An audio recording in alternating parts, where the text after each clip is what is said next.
Hi, everyone. Thank you for joining part two. We're going to give it 5 more minutes before we get started.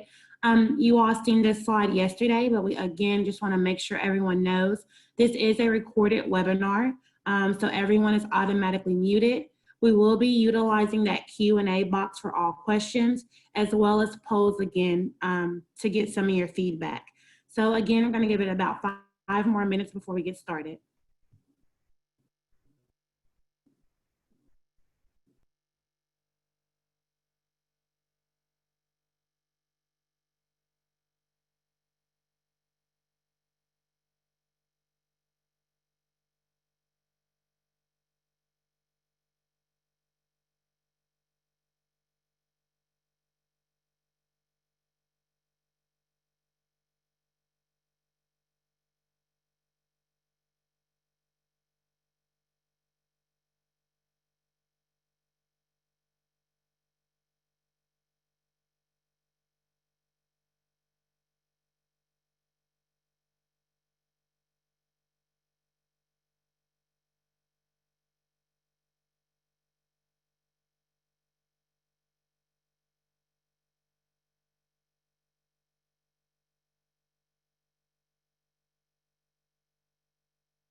We're going to give it 1 more minute before we get started. Please, again, making sure to remember, like yesterday, we're going to be using that Q&A and polls icon. We are not going to be using the chat or raise hand because this webinar is being recorded. So we'll give it another minute.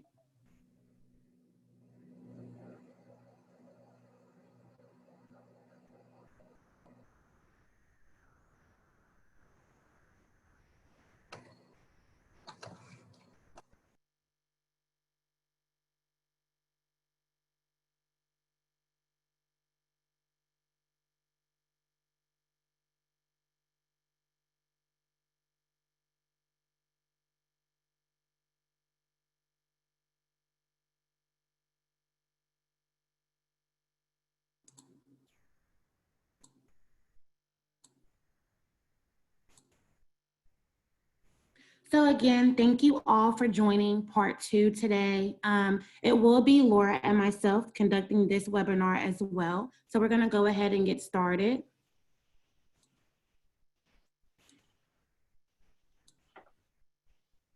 So as you can see on the agenda today, part 2 is dedicated specifically to discussing provider task and ongoing LOC management. So again, I just want to note here, this webinar is being recorded for you all to view later prior to KLOCS go live. So before we get started, I do want to check in here and just to see how everyone's feeling after sitting through part 1 yesterday. So I'm going to open up the polls box. The question today to kick us off is, I walked away from part 1 yesterday feeling confident in basic system navigation and application intake in KLOCS. So give me just a second and I will post this question here. Okay, and you all can start answering now.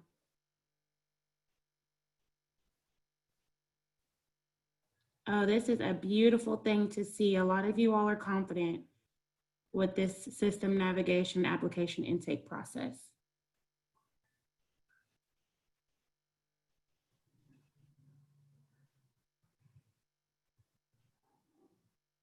All right, so I'm gonna go ahead and stop the polling here, but it looks like a lot of you all are very confident in this basic system navigation application intake in KLOCS, which is great to see. So as I said, today we're actually gonna get into the weeds of tasks. So just a friendly reminder, and I know that we stressed this a lot yesterday during the webinar, please do not use the chat or raise hand function. The reason that we're asking you all not to raise your hand is we will have to unmute you all to hear your question when you raise your hand, and that is not possible being that this webinar is recorded. So please make sure you're only utilizing that Q&A icon at the bottom of your Zoom screen. Also, a beautiful thing that we can do when you all post your questions in the Q&A, any questions that we are unable to answer on this webinar due to time restraints, we're going to be able to take those questions exactly how they are typed by you all and put them in an FAQ for you all to review after the webinar is over.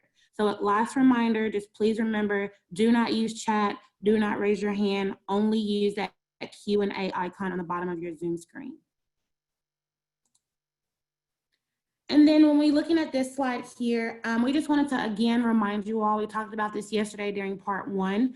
Part 2 today is going to be specific to all provider tasks and ongoing LOC management. However, we are only reviewing this on a high level. So we just want to remind all of you that the KLOCS provider information and resource webpage is going to be available online. This will house the provider training user guide. And this user guide will go into greater detail, and it's going to provide step-by-step directions and screenshots of KLOCS, allowing you all to complete the task successfully. So again, this is a high-level overview during the webinar, but this training user guide will be available online. And then we just want to give another heads up here, as you all have already seen, we will be having those knowledge checks again, just like we did yesterday, and we will be utilizing poll to answer those questions. So now I'm going to hand it over to Laura, and she is going to take us through the provider task within KLOCS. Thanks, Shakira. Good afternoon, everyone. So my name's Laura, if you were not able to join yesterday. And then what we'll be doing for the next probably 50, 60 some minutes is we'll be walking through tasks related to, first off, nursing facility. Then we'll go into institutionalized hospice tasks. And then we'll spend time talking about the ICFI ID specific tasks. So when I say tasks, what I'm referring to is in KLOCS, that means that a task means that you need to do something which could either be provide the reviewer additional information to make an LOC determination, or that you need to complete something like a PASAR if you're a nursing facility, if someone's being admitted to hospice. One of those things, it's something needs to be done in order to help get that LOC application from being submitted all the way through to that LOC determination point. So what we'll do is we'll start talking about nursing facility tasks. And looking on the screen, there's 5 main tasks that are specific to nursing facility. Something I do want to call out here is if you see the star where it says universal task, what that means is for the institutionalized hospice folks and our ICFID folks, you also are going to have an LOI task and an existing LOC overlap task.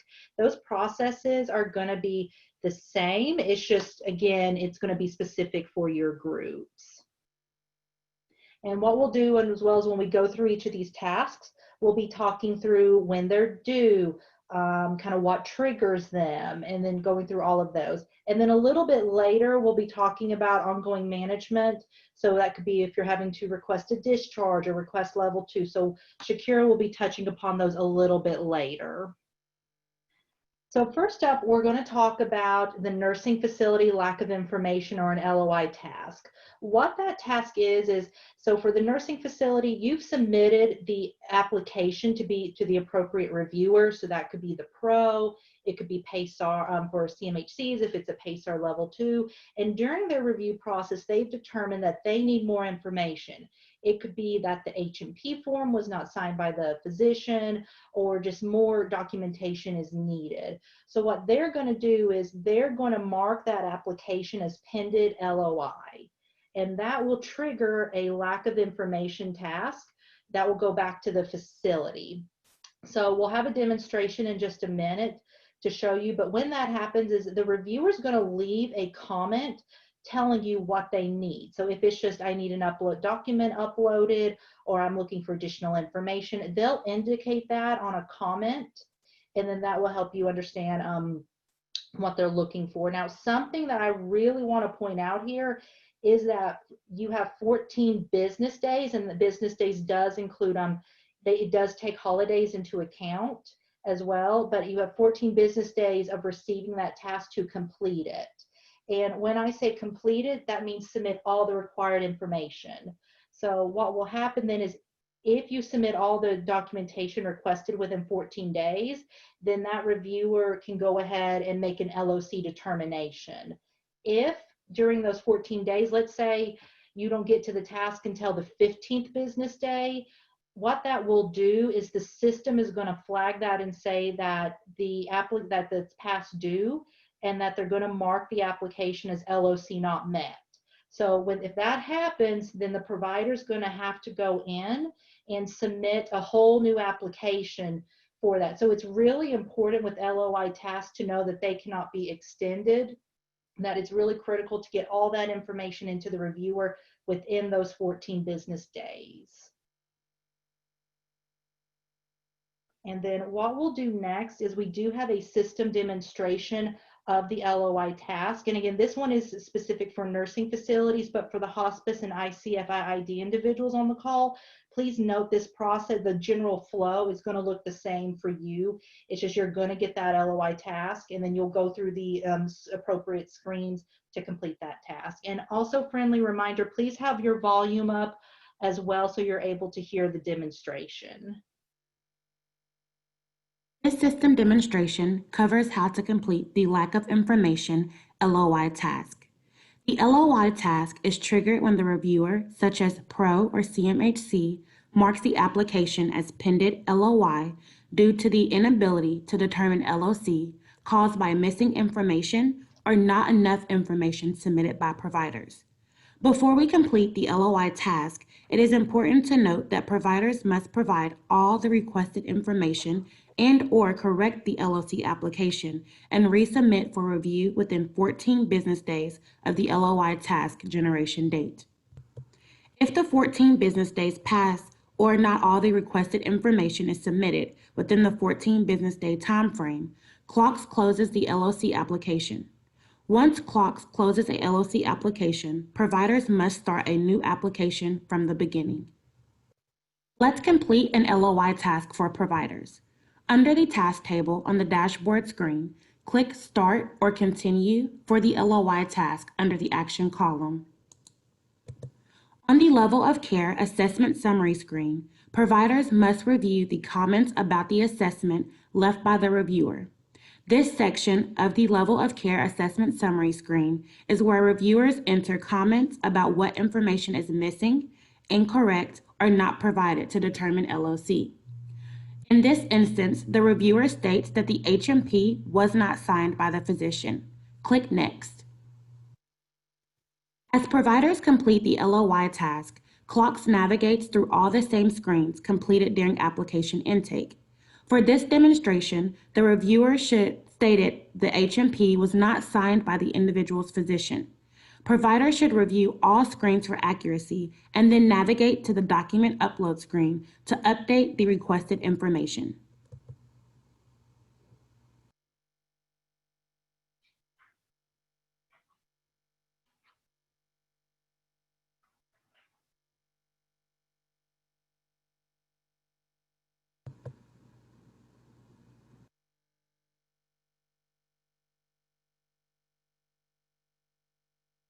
On the Verify Complete Information screen, the Has All Required Information Been Provided question pre-populates with Yes. The comments provided by the reviewer with this request for the lack of information box displays the same comments providers reviewed on the Level of Care Assessment Summary screen. In the comments provided by facility in response to lack of information box, providers should enter appropriate comments to inform the reviewer on what information the provider changed or added. Please note, providers may view LOI comment history specific to the LOC application by clicking View Comment History in the lower right corner. Providers should click Next to navigate to the document upload screen. For this scenario, based off of comments left by the reviewer, let's upload an updated HMP with the physician's signature. Being that the HMP was not marked as complete by the reviewer, providers should click the gray X to the right of the old HMP document hyperlink to delete the one without the physician's signature. Under the document upload section, click Attach Another Document in the lower right corner. Under Document Type, providers should select the appropriate document type from the drop-down. Providers should also click Browse next to File.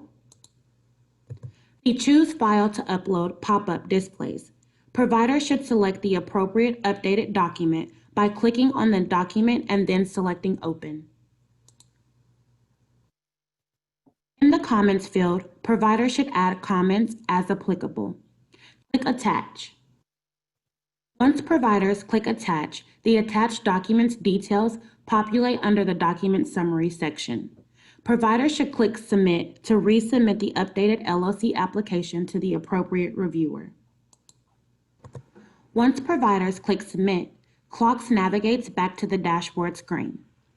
This concludes the demonstration for how to complete an LOI task. All right, and then I do want to pause here just a couple seconds because I see some questions are coming in specifically related to who can sign, such as the HMP form, is an electronic signature acceptable? Some of those questions I'm going to have to go back and confirm, but just want to know that we do have those questions logged, and when we do put together that FAQ, we'll make sure to address those. Again, just because some of those questions do want to go back and check policy on just to make sure I give you the correct answer.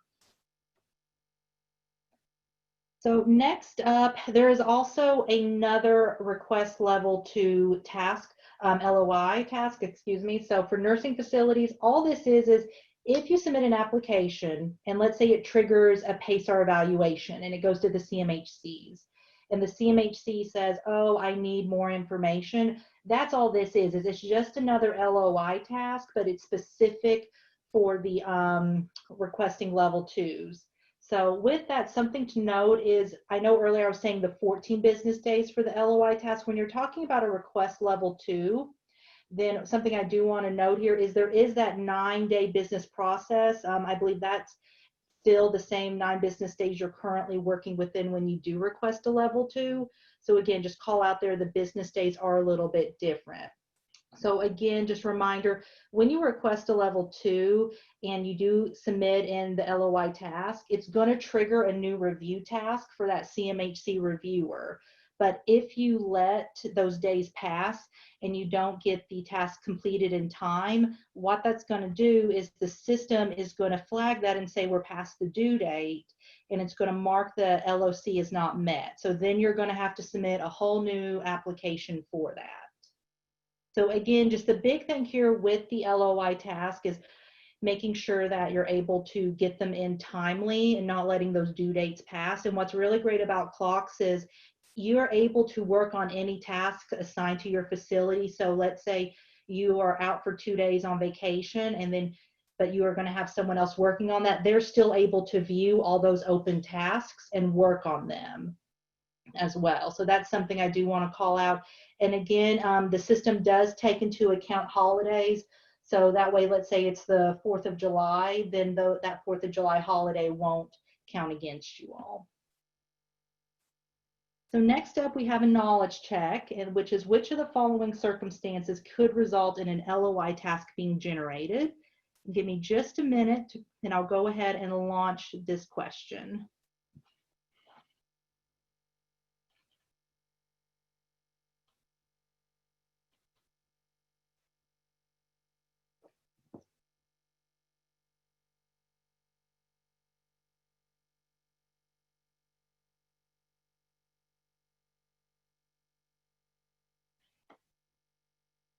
Awesome. I'll give it just another couple seconds. I'll wait to see when the answers start to slow down, but you all are doing great. In the meantime, I do have a question, and it's a good one, is are there email alerts, or does someone need to log in every day? There's not going to be email alerts. So what we recommend as best practice is someone should log in every day to view the tasks. So again, you're not going to get an email triggered. So make sure you're logging in every day. The other thing is, if we don't understand the note in KLOCS, can we contact the pro nurse to get more information? Yes, in that case, you would have to reach out to them outside of KLOCS to do that. But yes, if you do have that contact, then you're able to reach out to them as well. All right. Great job, everyone. It is correct, all of the above.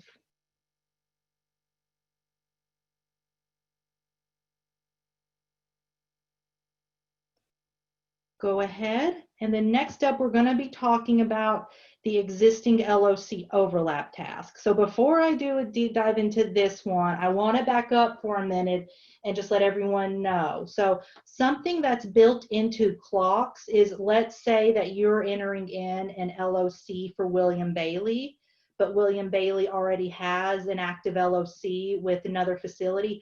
KLOCS is going to catch that, and you'll get a message during application intake saying, hey, this person already has an active LOC at another facility.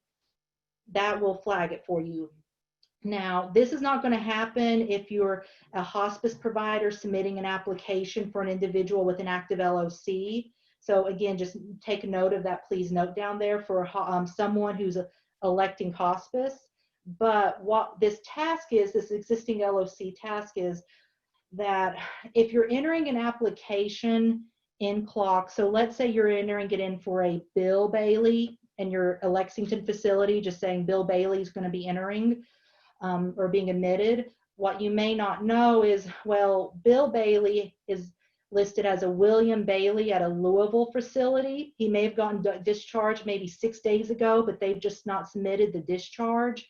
What will happen then is, when you enter in Bill's information, the system will trigger a partial match task for DMS, because it's going to say, wait, is Bill and William, are they the same person? And if DMS determines yes, the individual going into Lexington facility is the same person who's got that active LOC in Louisville, it's going to trigger this task. And what that means is, provider A in this case, which is that Lexington facility, they're going to have to contact Louisville outside of KLOCS and say, hey, we're trying to admit this individual, but you've got an active LOC open. So we need you to close that in order for us to be able to submit that application. So that would be the big thing to note here is it's going to have to be going outside of KLOCS to resolve that task. And something to note here is if you're not able to contact, let's say, provider B, that original facility with the active LOC, then you're able to work with the pro to figure out that LOC overlap. And there is that 3 business days of the admission date due date. And then another question is, well, how long will DMS take to review that task? Very timely. So normally they try and get that in as soon as possible. I don't have the exact time frame off the top of my mind, but I know that that is something important to them and they understand that impacts the business flow. So I believe it is timely. So normally within a day or a couple days at most.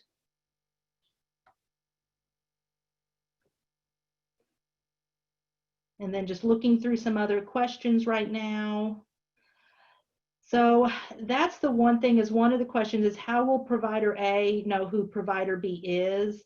So will there be specific information in that overlap? No. So that task, when it's generated for provider A, all they're going to be able to do in the system is go back in and click submit again on the application. So what they'll need to do is either the family would know or the individual, because they, let's say in that case, they'll be able to tell you, well, they were admitted earlier at the Louisville facility. Otherwise, you'll need to work with the pro in that case. But that is a good question. Let's see here. No, I don't believe KLOCS will show the provider, the other provider, that there is that overlap. So again, is that what you would be on point for contacting them, because they're the ones with the active LOC. But the main goal of this overlap task is to say, hey, there is that active LOC. So we're going to need to get that active LOC, either discharge them, get that no longer as active.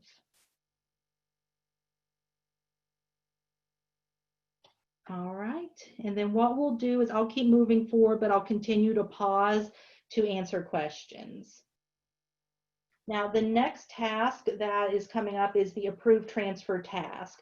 So what we'll do in a little bit is you'll see a demonstration of how to initiate a discharge or a transfer from the facility. Now, what this is when an individual's current provider, so let's go back to the earlier example, Louisville. So Louisville can go ahead and submit a transfer for Bill Bailey to go to the Lexington facility. So they'll submit a transfer request on the individual's behalf.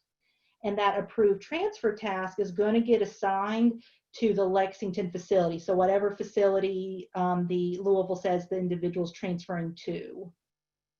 And then what the Lexington facility can say is either approve the transfer request or reject the transfer request. So if they approve it, then that means that LOC start date is going to automatically be effective 1 day after the discharge date from the previous provider, because we can't have that overlap with the LOC dates. And then the system is going to create a new application number and transfer all that data to the Lexington facility. And then again, that existing PASAR number is going to be linked with the new provider, which in this example would be Lexington. Now, let's say that Lexington, for whatever reason, rejects the transfer. Then an electronic notification is going to be sent to notify Louisville that that provider has denied that transfer request. And then all the LOC start dates, LOC dates, the PASAR number, application number, all that information is going to remain the same. But I do want to call out here that yes, all this is if an individual is wanting to be transferred from one facility to another, this is what would happen. And again, just going through lots of good questions, just wanting to check through here. So there are some questions coming in here specific to an ICF and a waiver case manager. I don't know the answer to that question. But yes, it looks like we're responsible for contacting them. Let me follow up on this specific question. I don't want to state anything correct or make an incorrect statement.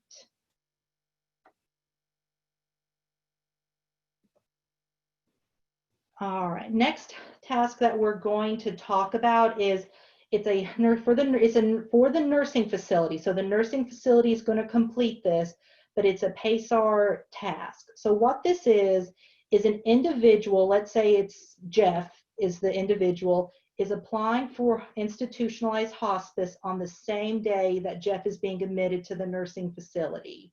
So what will happen then is that hospice provider is going to go into KLOCS, enter in Jeff's information, and then he's going to select the nursing facility as well. And what happens is when the hospice provider does that, it's going to trigger a task for the nursing facility to fill out the PACER in KLOCS, and they'll have 3 business days to do that. So all this is the hospice provider is needing to fill out the PACER for this individual. And then the other thing after that is once they complete that, then the application will go on to the appropriate reviewer.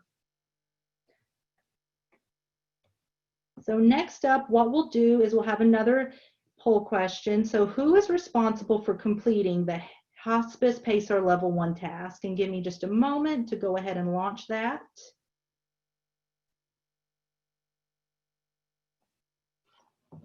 Give everyone a couple seconds.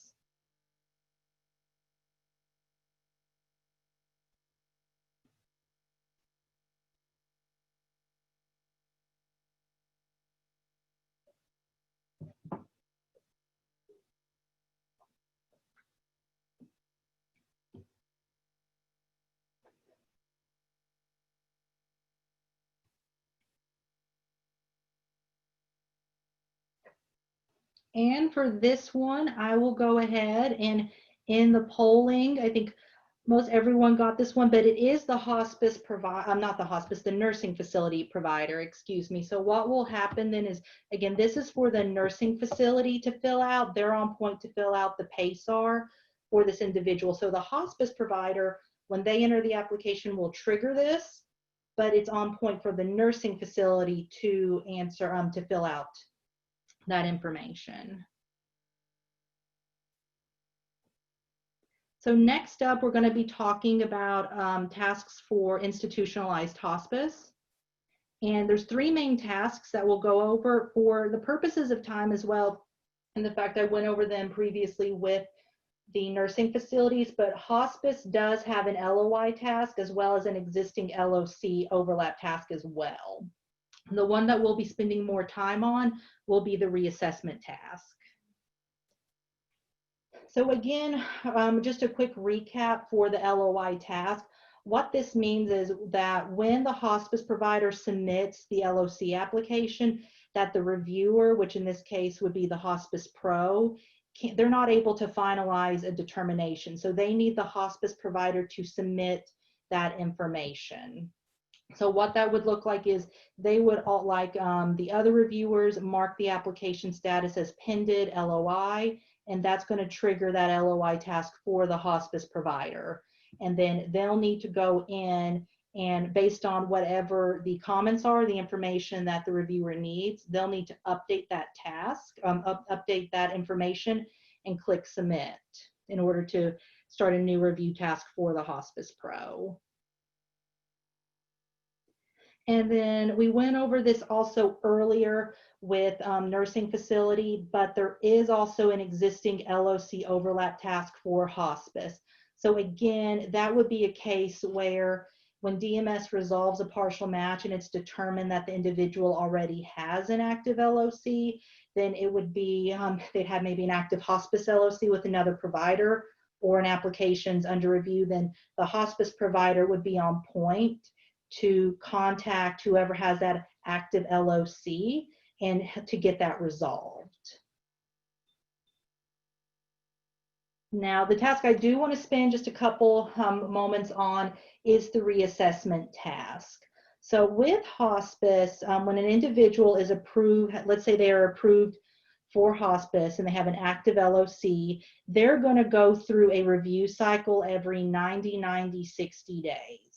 So in this scenario, as we're coming up on the end of that assessment date, the system is going to generate a task for the hospice provider to go in and submit updated diagnosis codes, upload additional documents, and resubmit the application for the Hospice Pro. So the Hospice Pro is going to look and see, okay, we're coming up to the end of the 90 days. Do we need to extend the LOC for this person? So that's all this task is the task is generated about 15 days prior to the end of that 90-day assessment period, and that gives the pro time to get all that information updated and uploaded in KLOCS so that the Hospice Pro can make a determination.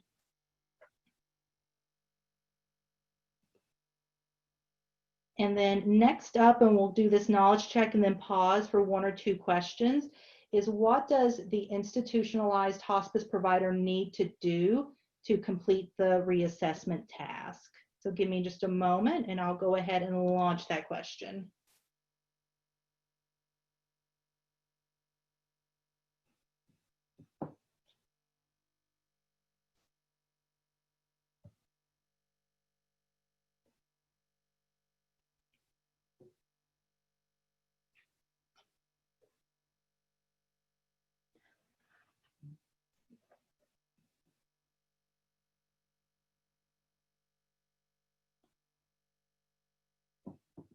One question that has to do with the I believe it's the approved transfer task, is let's say that a facility rejects the transfer, then that the LOC would still remain active with that facility A.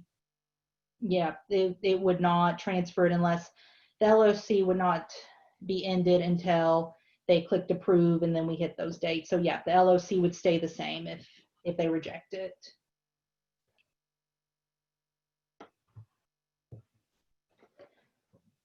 All right, everyone is doing great there. You are correct. It is all of the above.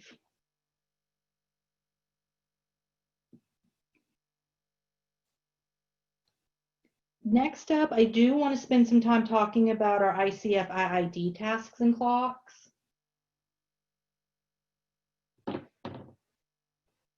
So we will go ahead and move forward with that.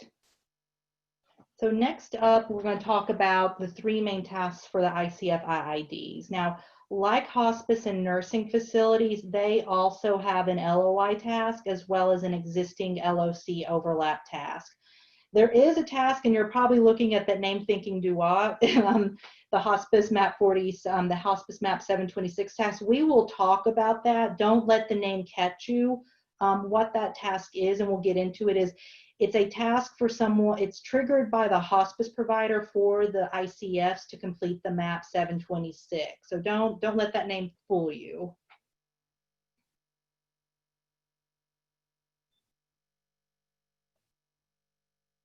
All right, next up, and again, I won't go too much into detail on this because we've talked about it previously, but for the ICF IIDs, you all do have that LOI task. And so what that means is, depending on if you're private, state, that once you submit that application, your appropriate reviewer, which could either be pro or BDID, they're going to be reviewing the information that's submitted in the application, and they may mark it as pending LOI, meaning they need more information for you to make an accurate determination.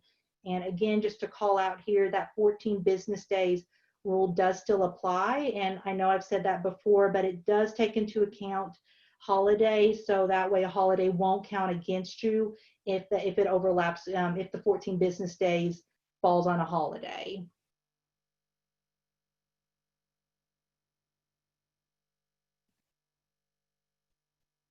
And then also for the existing LOC overlap, as I've stated previously, that has to do when there's a partial match that's resolved and DMS determines that the individual already has an active LOC with another provider, or if they've got an application that is under review. So then what that will happen to is the task will be assigned to the provider who submitted that new application. And then it's going to be a matter of working with the facility with the active LOC to resolve it.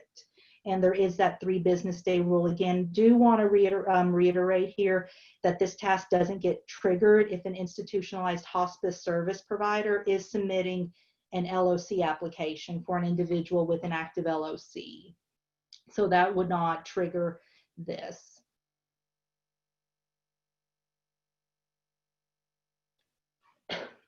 Next up, we're going to talk about this task. And again, don't let the name trip you up, because I know most of you are probably thinking, well, wait, hospice doesn't complete a MAP 726.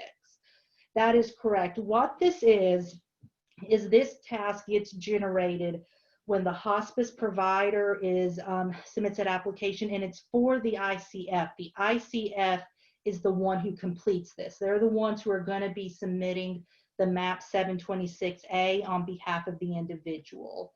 So there's two ways that a hospice provider can trigger this task for the ICF. The first way, which if you look under election on the left, what this does is, let's say an individual has an existing LOC with state ICF-A, but they're electing hospice and transferring to ICF-B. So what will happen then is ICF-B is going to have to complete the MAP 2726 for that individual. The other way that you can trigger this is an admission. So let's say an individual, Tanya, is being admitted to an ICF and electing hospice on the same day. So when the hospice provider is going in and entering in that information and they select the ICF, it will trigger a task for ICF to complete that MAP 726. That's all this is it's just a matter of ICF needs to complete a 726 for the individual. And then once they do that, once the 726 is submitted, it will go on to the appropriate review group for that case.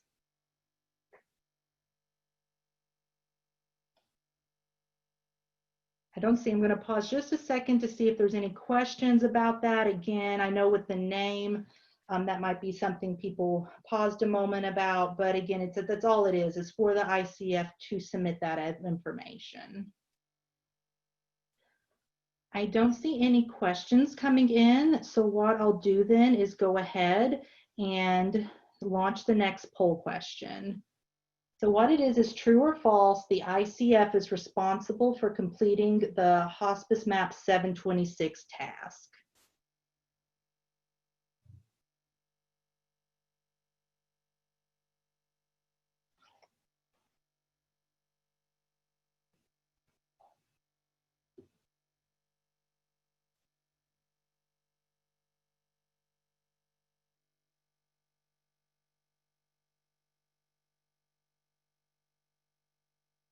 Give it just a couple more seconds. I still see a lot of answers coming in.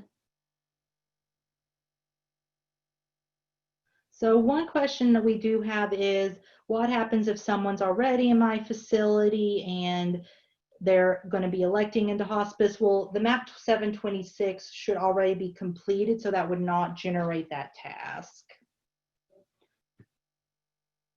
All right, is everyone? Great job. That is true. So the ICF is responsible for completing that MAP 726 task. All right, and then before going on to ongoing LOC management, which Shakira will cover, do just want to pause really quickly and see if there's any other questions. And again, as we're not going to be able to get to everyone's questions today, but like I said earlier, that we are going to be able to keep a log of all the questions being asked, and what we can do is take all these questions, answer them, and put them in an FAQ. So if you're not getting your question answered today, don't worry, we will get an answer for you. All right, I'll go ahead then and turn it over to Shakira, who will then talk about ongoing LOC management practices. So what we'll go ahead and do is jump into requesting a discharge or a transfer. So something to note in KLOCS, the request discharge functionality is going to allow providers to discharge, transfer, or cancel an individual's ongoing LOC admission. As you can see on this slide, there's going to be 4 different types of discharge. There's going to be voluntary and involuntary discharge, transfer, and LOC admission cancellation. It's important to note that only individuals who have a status of LOC met or LOC not met may be searched and discharged in KLOCS. Also, providers may only submit a discharge for individuals who are in their associated facilities. So what we'll do next is we'll go ahead and jump into a system demonstration on how to request a discharge or a transfer. Again, I just want to remind everyone, please make sure your volume is cut up to ensure that you can hear the audio for this system demonstration. This is a demonstration of the request discharge functionality in KLOCS. Please note providers can only submit a discharge or initiate a transfer for individuals with an approved LOC. It should also be noted that KLOCS does systematically discharge individuals for specific scenarios. Refer to the Discharge and Transfer chapter of the KLOCS User Guide for more information. From the dashboard screen, the users may access the Manage Discharge screen in one of two ways. Click LOC Management in the top navigation panel, or click Manage Discharge under the Quick Links section. On the Manage Discharge screen, search for the individual you want to discharge by their name or identifier type and number.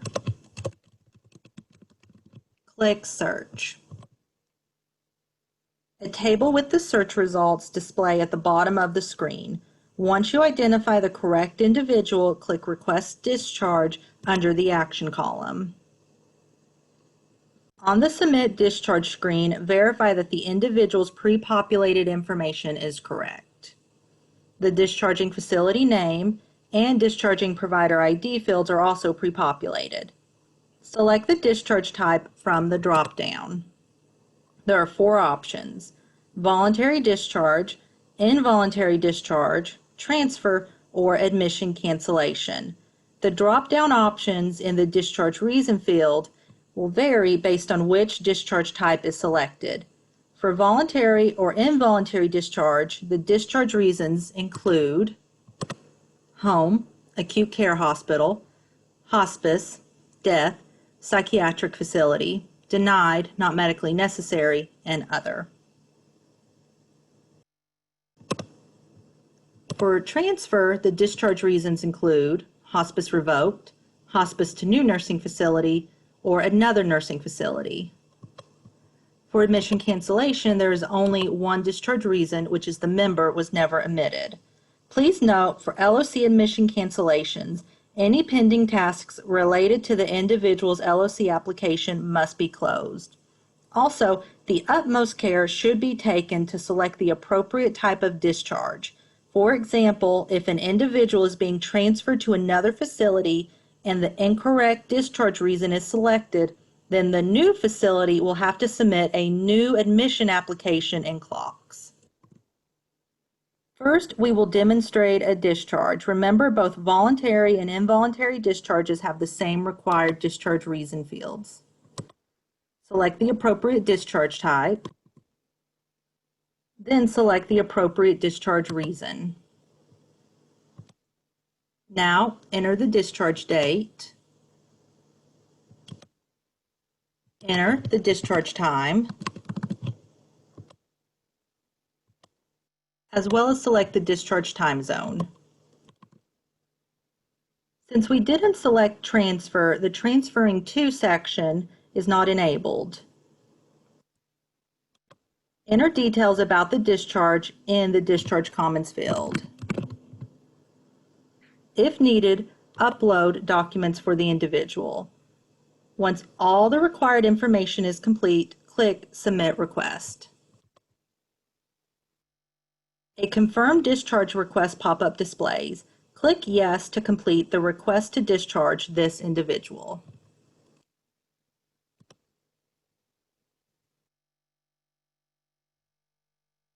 The user is navigated back to the dashboard screen.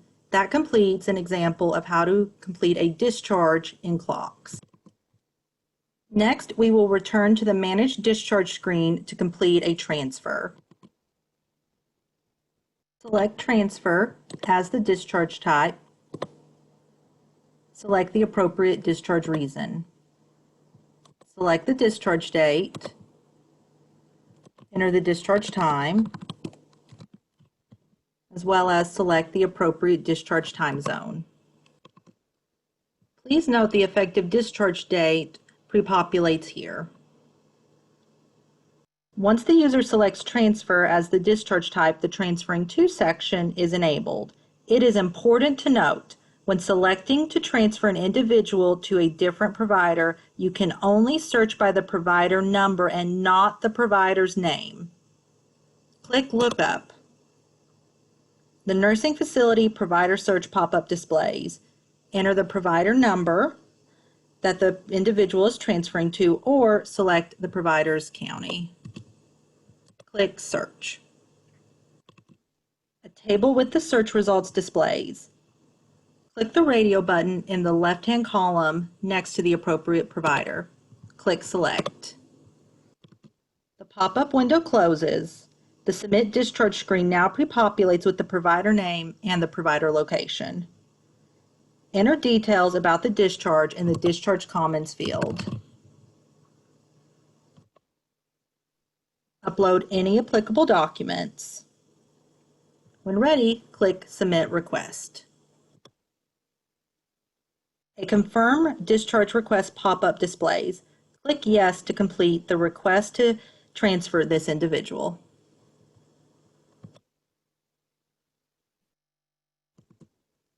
The user is navigated back to the dashboard screen. This completes the demonstration of how to complete a discharge and a transfer in KLOCS. So before I move on any further with the webinar, I do want to stop and address some questions that we have. So yes, we are definitely going to make sure that you all can obtain the FAQ and a copy of the webinar slides, all of that stuff. It's going to be posted on the KLOCS page, which is going to be on the DMS website. So once you all log into that DMS website and go to that KLOCS web page, all FAQs, all system demonstrations and webinar slides will be posted there. We also had a question, if a resident discharged with anticipated to return, should the facility do another LOC or update? The answer to that is, if the resident is anticipated to return, please do not discharge them in KLOCS. And then another one, do you only discharge the patient out of KLOCS when you do not expect their return? That is correct. So when you do not expect their return, that is when you discharge them. And then the last one that I'm going to read here, if a resident goes out to the hospital, is this a discharge? The answer to that is, if a resident goes to the hospital, but you expect them to return, you do not want to discharge them in KLOCS. So we'll continue to move on and continue to send in your questions. So this is going to be a true or false. So providers may only discharge individuals in their facility. Give me just a second and I will post this here. Okay, true or false? Providers may only discharge individuals in their facility.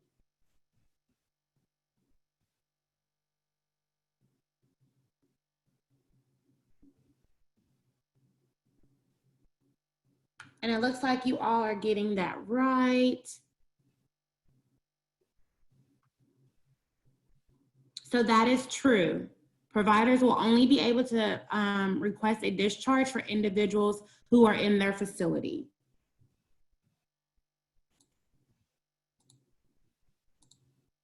So then we have another question here. What actions may the KLOCS discharge functionality be used for?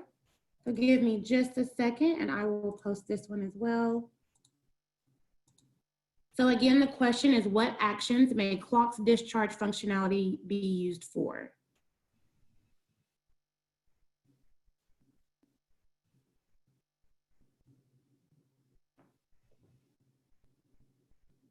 You guys are answering this one with flying colors.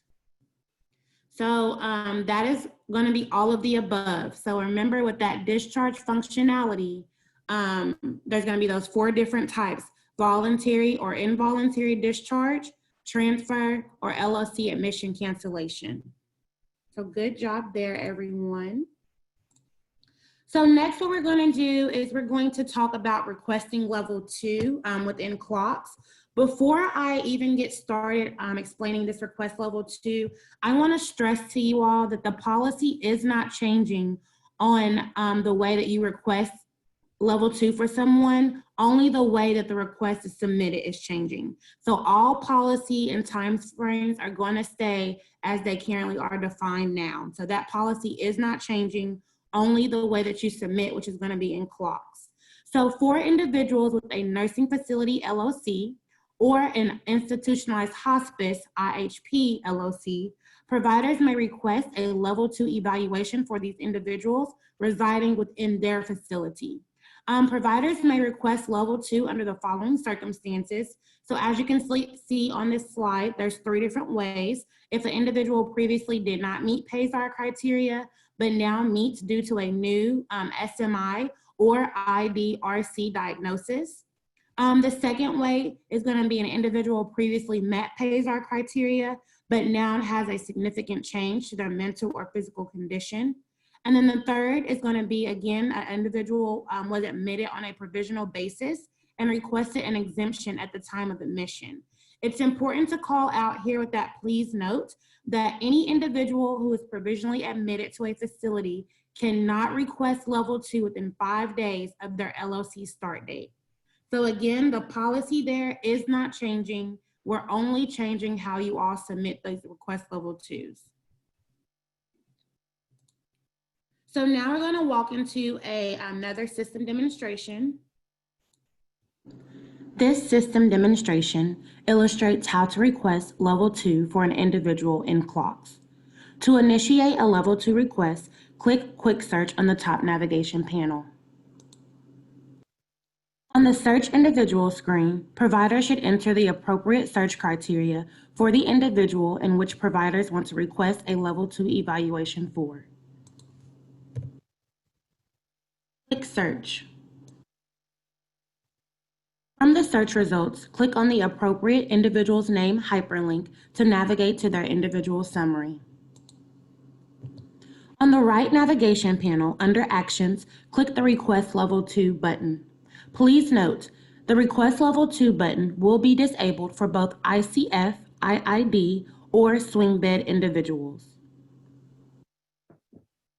The Request Level 2 screen is read-only and serves as a summary screen displaying the reason for requesting the Level 2 evaluation for the individual. Click Next. On the Significant Change screen, providers must review and select the appropriate details to indicate the type of change and initiate the Request Level 2 process in KLOCS. Providers should check the boxes next to the appropriate options, being sure to enter all required information as marked by red asterisks.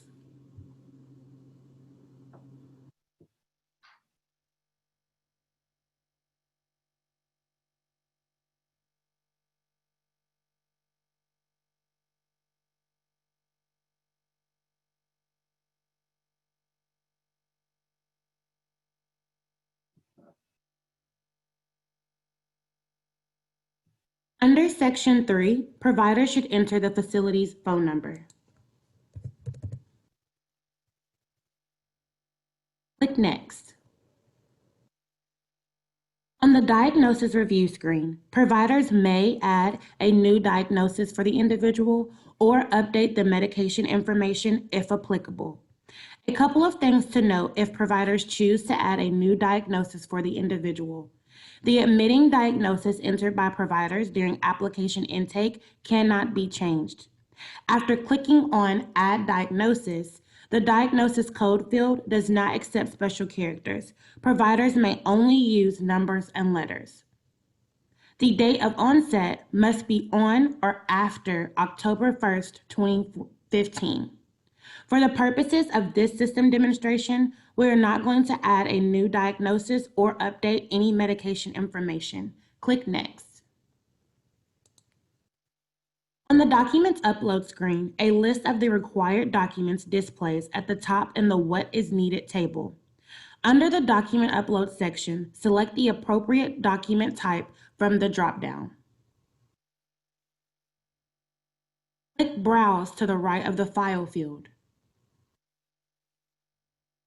The Choose File to Upload pop-up displays. Providers should select the appropriate document by clicking on the document and then selecting Open.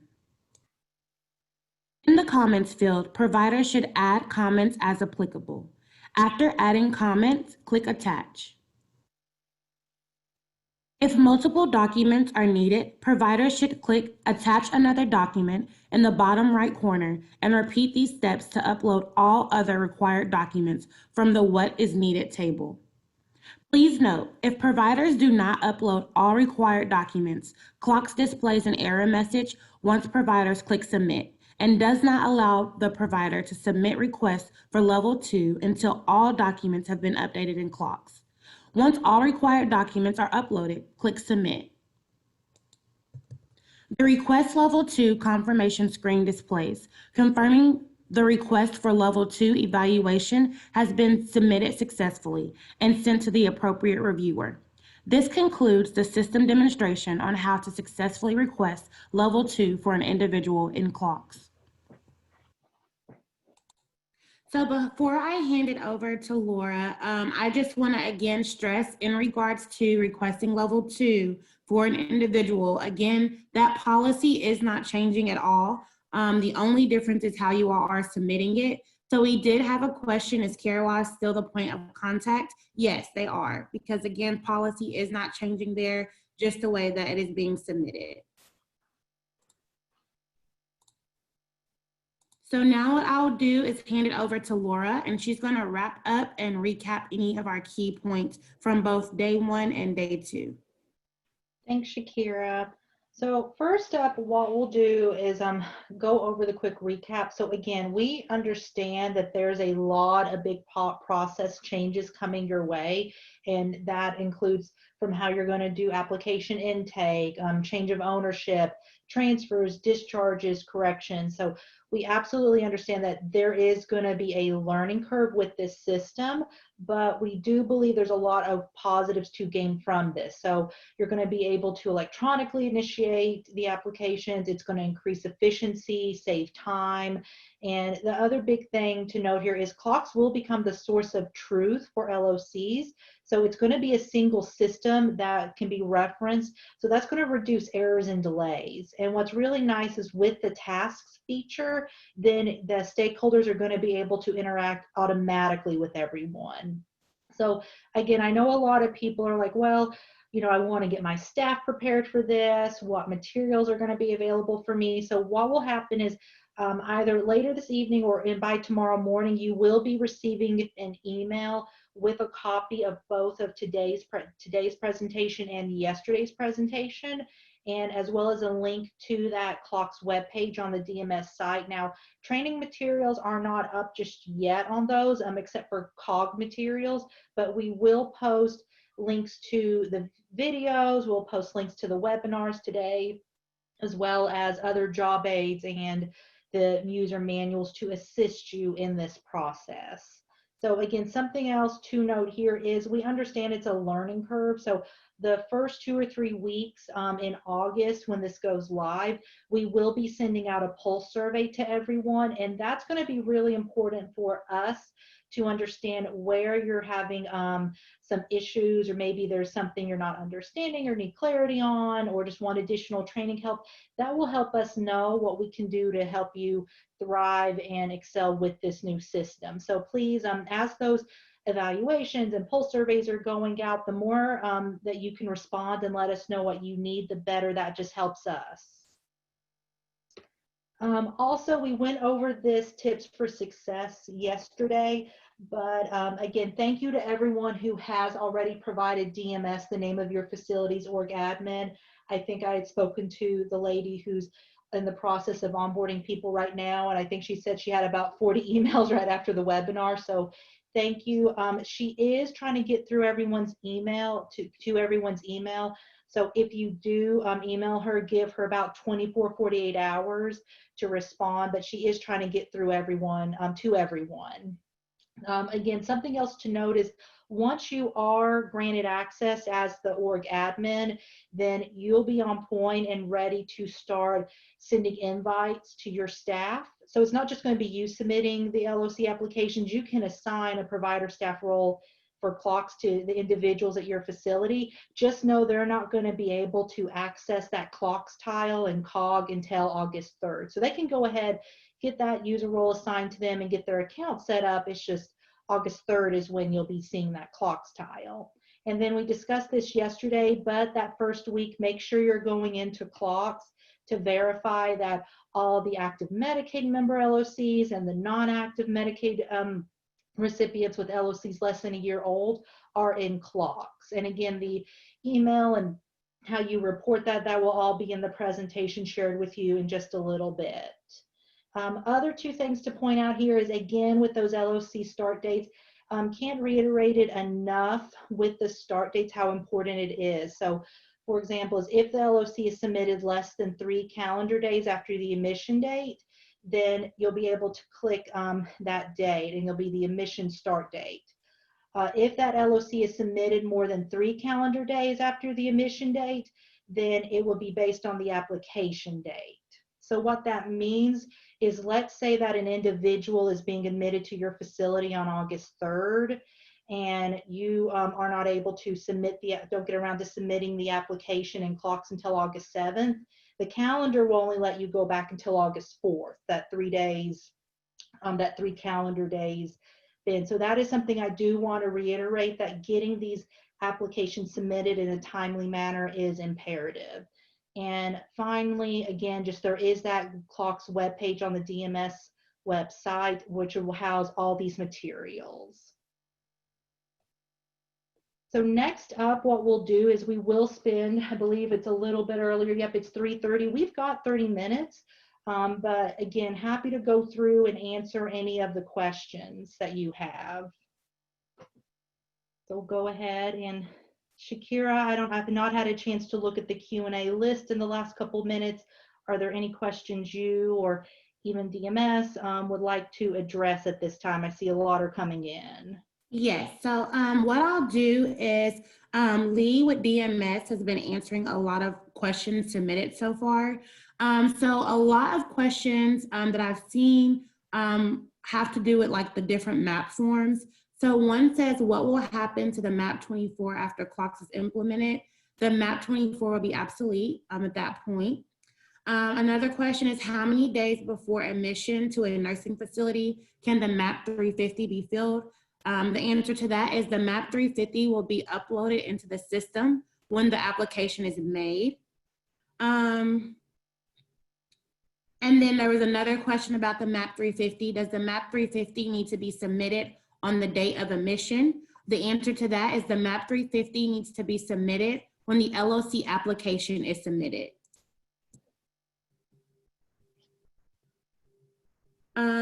Since the map 350 is required annually, will the nursing facility also have to upload the map 350 into KLOCS each year?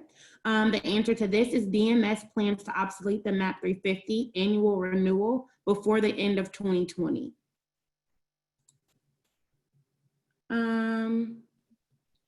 For SNF admissions, are we using the hospital HMP or our medical director's HMP? And the answer to that is you may use the same one as you use today.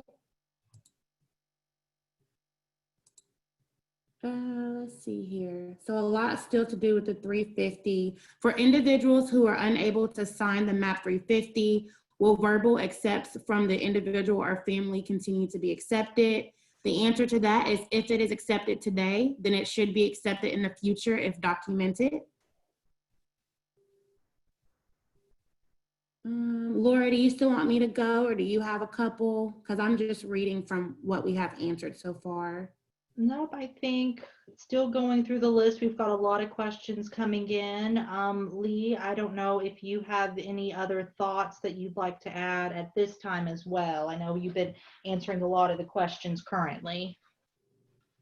There is one question that I'd like to talk to you all about, because I didn't know the answer to it. I'm not entirely sure, but it has to do with what kind of documents would you upload on the discharge screen session. The only answer I would have to that at this point is, I guess, whatever you felt you needed to. Right, I agree with you, Lee. It's whatever they are submitting at this point, because again, policy isn't changing. So if they submit documents now, they would submit those same documents in KLOCS. I do think one thing, hospice providers have to submit an election termination. So they would for sure need to submit that form, upload that form on the discharge.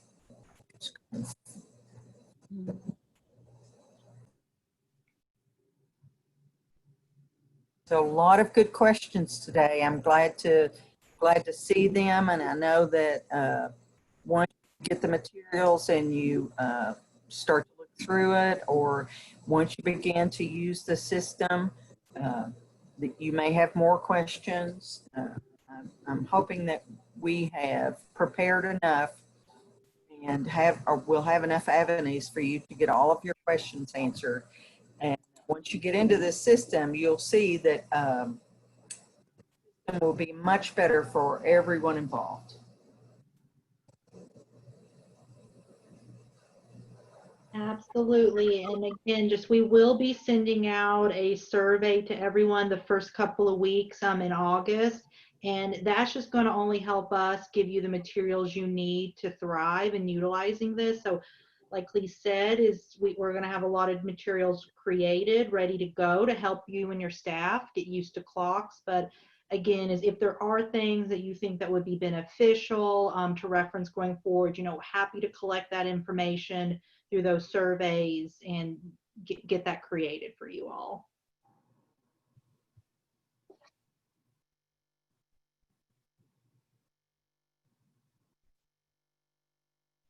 Yep, still lots of questions coming in, so still just going through those. There is one that I wanted to address. I know that we're starting to stress LLC start dates and all of that good stuff. There was a question, will the PASAR no longer be required to be completed before or on the day of admission, since we now complete the LLC and have 3 business days to do so? The answer to that is the PASAR requirements are not changing. Something else to call out here, I know we've talked about a lot with DMS with the partial match task and all of those tasks. Something to note, it says, what is the time frame for DMS task review? And DMS has responded within 24 business hours. And something to note, you are able to continue with the application even if there is a duplicate match or whatever the case may be. KLOCS does not stop providers from doing whatever they need to do in that one setting. Yep, and going off of that, there's a question about PASAR coordinator. So I'm assuming that you're referring to the CMHCs. Yes, there'll still be a CMHC assigned to your region, so that's not changing. So again, they will be the ones doing those PASAR evaluations.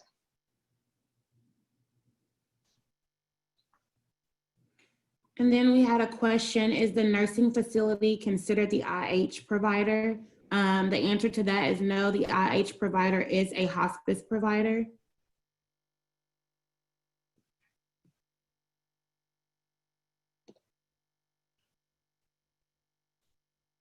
Yep, still a couple of the COG related questions coming in. So how do we obtain access to the system? So again, each facility will need to tell DMS who their organization administrator is, and you can email that clocsorgadmin@ky.gov email. And then once your facility has an organization administrator, then they're going to be able to go into COG and assign the appropriate staff roles in order to be able to access KLOCS and get in that way. Also, I just want to note again, please do not raise your hand. Please submit your question in the Q&A icon box at the bottom of your Zoom screen. We are not able to unmute you all for you to answer your question as this webinar is being recorded. So I see a couple of people still trying to raise their hand. Please submit your question in that Q&A box on the bottom of your screen that says Q&A. Click on it and you are able to type your question there.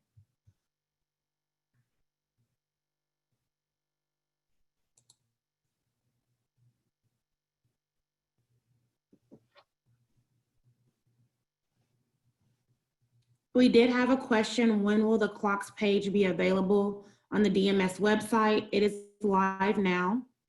But as Laura has stated, the COG user guide is up, but a lot of our other training materials, we're gonna get those up there prior to go live. Yep, and the reason for that is, we do have multiple provider webinars going on this week and next, and we want to get everyone's questions, so that FAQ will be being developed based on all the questions we receive. So again, just the information will be up there. I think starting the week of the 27th will be all the information up, but we are going to try and get that available as soon as possible for everyone. A couple of more questions. We're still getting questions in regards to like time frames and timelines. So 2 questions that we have: how many days do you have to complete the LOC from the date of admission? And then the second one is, how many days do you have to complete the MAP 726 process from the date of admission? For both of those, it is no more than 3 days.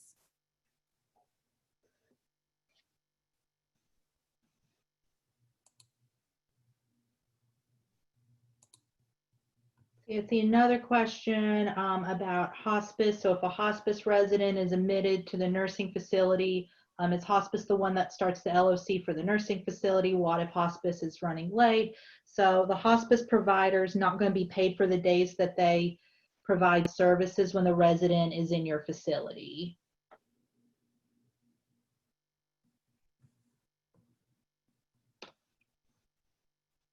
And then a couple questions also about when the MAP 726 gets initiated. I believe that one might be specific to hospice as well. Is when you admit a resident, again, KLOCS is going to be available 24 hours a day, 7 days a week. So the provider is going to be able to submit that MAP 726 in KLOCS at any time.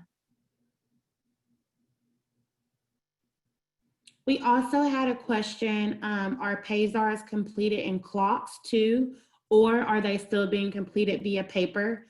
So remember, the entire KLOCS implementation is going to go from that paper base to technology system base for everything except for those non-institutionalized hospice services. So with that being said, yes, the PASAR will need to be completed within KLOCS. You will no longer use paper coming on August 3rd.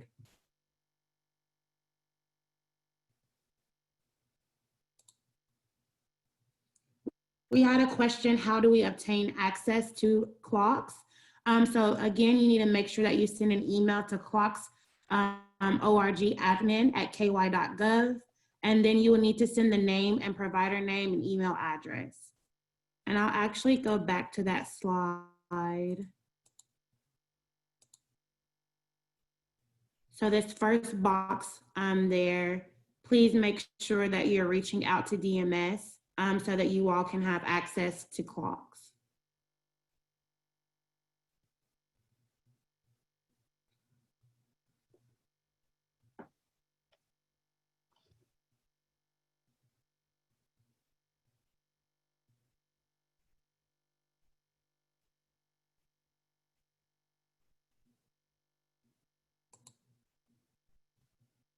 And still feel free to send in your questions. Again, we're not going to be able to answer all of them today, but once you submit them in the Q&A, that's going to save all your questions and we can address them and add them to the FAQ.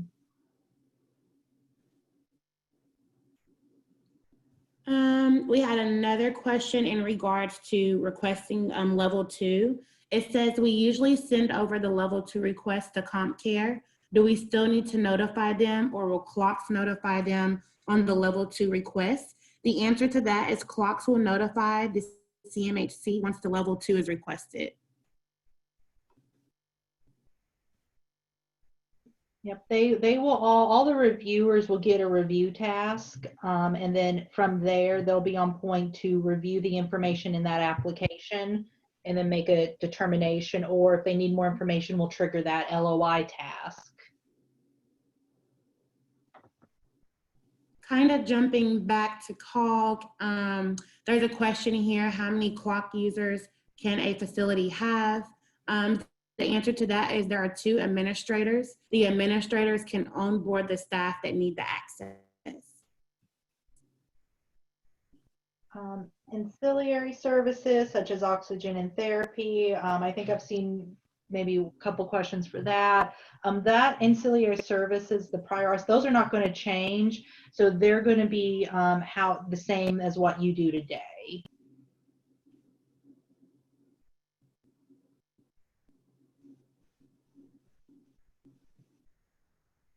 Laura, really quickly, can you hit on, we have a couple of questions for if I'm already a user with MWMA, how do I access this part of the system? Can you hit on that for a couple of seconds?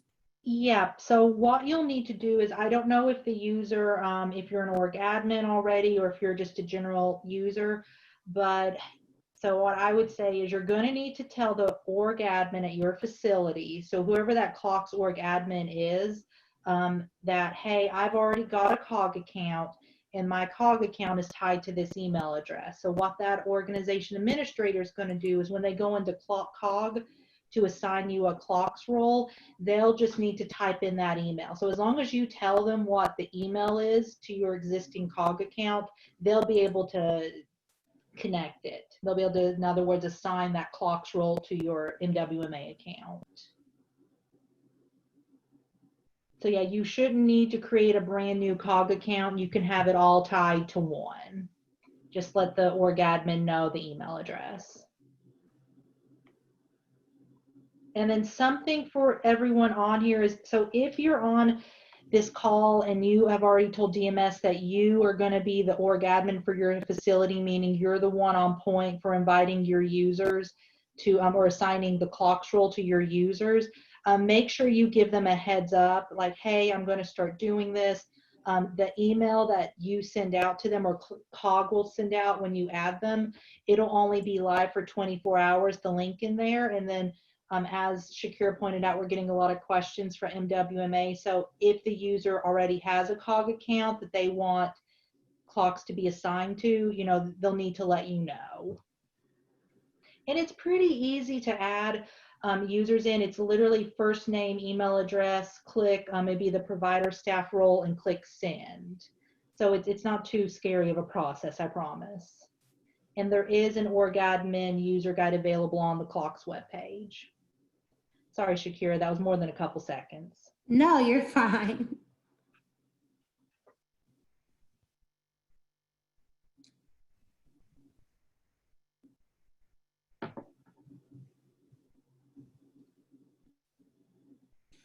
There's a question here.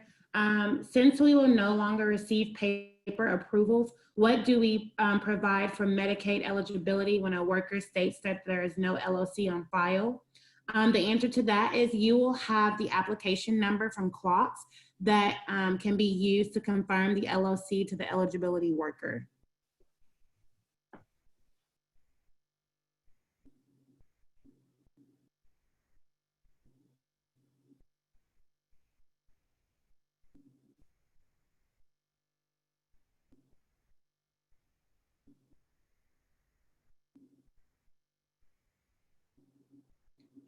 Laura, we have for the most part addressed all of the topics that we have questions for. But again, I just want to state to everyone, all questions will be on that FAQ that we send out. And I know we've been saying FAQ, just want to make sure everyone knows it's that frequently asked questions document. We will definitely make sure to put all of these questions on there so that everyone can see all of the answers. But Laura, I don't really have anything else to say here. Again, I do still see people raising their hands. I just want to say it one more time. We are not unable to unmute you all as this is a recorded webinar.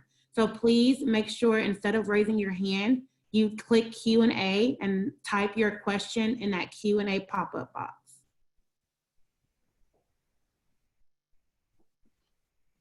I'm like Shakira, I agree.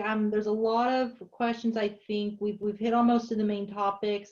I know there's still some questions we've not gotten to yet, but we will be answering all of them in that FAQ. So do want to pause and see if there's anything else you'd like to add, and then otherwise we'll keep this line open for just another couple minutes to let people submit questions before we wrap up today. I do have one thing I'd like to say that I've seen a couple of questions here that I believe there's a little bit of confusion about the 3 days. Hey, Lee. So you may sorry to only cut you backdate off. 3 days prior to Hey, what? Lee, I don't know if it's Yes. just end, but you're very choppy and it was going in and out. So I'm not sure if it's just me, Okay. but I wasn't able to catch everything that you just said.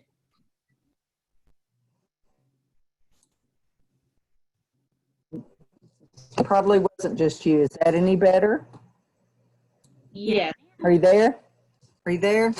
Yes, Are you ma'am, there? that's way better. Can you hear me? Yes, we can. Okay. I was talking to the computer. The 3 days that we've been talking about is you can only backdate your application for an LOC 3 days. You can begin one anytime, I mean, within 30 days or so prior to the admission date. That you can submit for an LOC prior to admission if necessary, if possible, if you can. It's the 3 days though, you can only backdate 3 days after the admission date. Does that make sense? I hope so.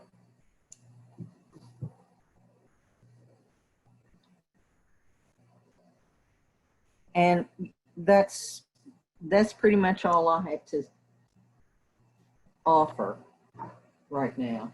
There are some questions that I don't know the answer to, and we'll have to find, we'll get back to you in the FAQs. Yep. Thank you, Lee. Well, in that case, we're right around the 3:50 mark, so I'll leave this open for the next couple of minutes, just in case anyone has any other questions they'd like to submit, and we can capture them.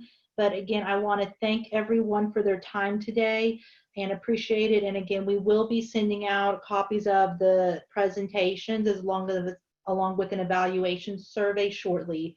So again, thank you everyone for your time today, and I hope you have a great afternoon.